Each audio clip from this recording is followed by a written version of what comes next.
afërsia e Allahut me robin e tij. Së bashku, ta rikujtojmë një hadith kutsi ku i dërguari i Allahut Muhammedi sallallahu alaihi wasallam ka thonë se Allahu i lartësuar thot: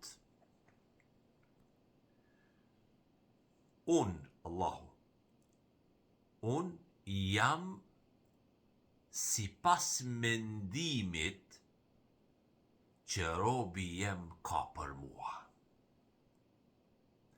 Jam me të kur më përkujton. Nëse më kujton në vete, edhe unë, Allahu, e kujtoj në vete. Nëse më kujton robi im në një tubim, unë e kujtoj në një tubim edhe më të mirë se ai. Nëse më ofrohet një plom, i ofrohem një krah. Nëse më ofrohet një krah, i afrohem një pash. Pashi është sa dy, zgjerohen kratë këtë njërë. E nëse vjen duke ecë, i shkoj me shpejtësi.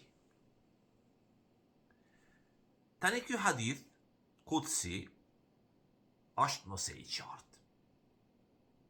Me leje t'i ndaj disa urtësi, t'i rikujtojmë disa urtësi prej hadithit. Dhe një, fuqia e mendimit të mirë, husnul dhann.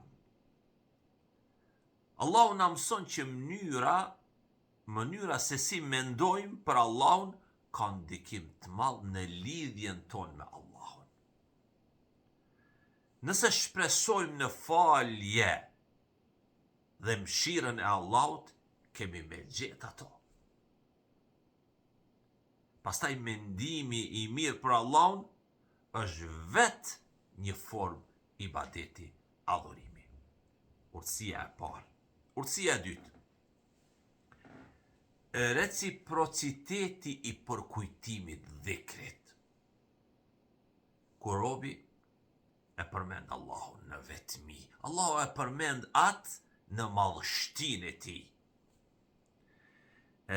Kur e përmend para tjerëve, Allahu e përmend në një tubim më të lartë, pra tek melekët e tij.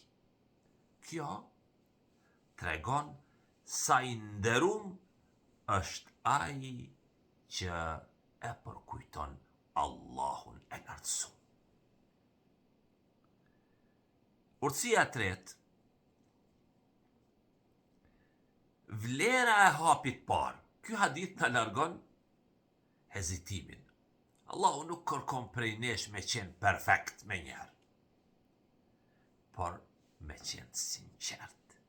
Një hap i vogël prej robit shpërblehet me një afrim shumë të madh prej Allahut subhanahu wa taala. Urtësia e katërt, nxitimi hyjnor drejt mëshirës.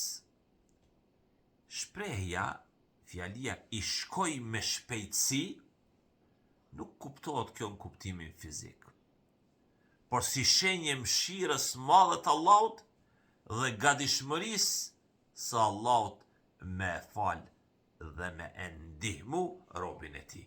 Allahu i përgjigjet me bujari shumë fish më të madhe robit të tij. Të ishin 3-4 mesazh urtësi, kurse mesazhi kryesor është me sa vijon. O njeri, bone bën një hap drejt Allahut, e Allahu vjen drejt teje me shumë fish, ma shumë mëshirë. Ky mesazh na mëson që kur nuk është vonë me u kthy te Allahu. Distanca mes njeriut dhe qetësisë shpirtërore nuk matet me hapa, por me sinqeritetin e zemrës dhe dëshiren me e përmend Allahun. Mesazhi përmbyllës: nuk ka rëndësi sa larg ndihesh.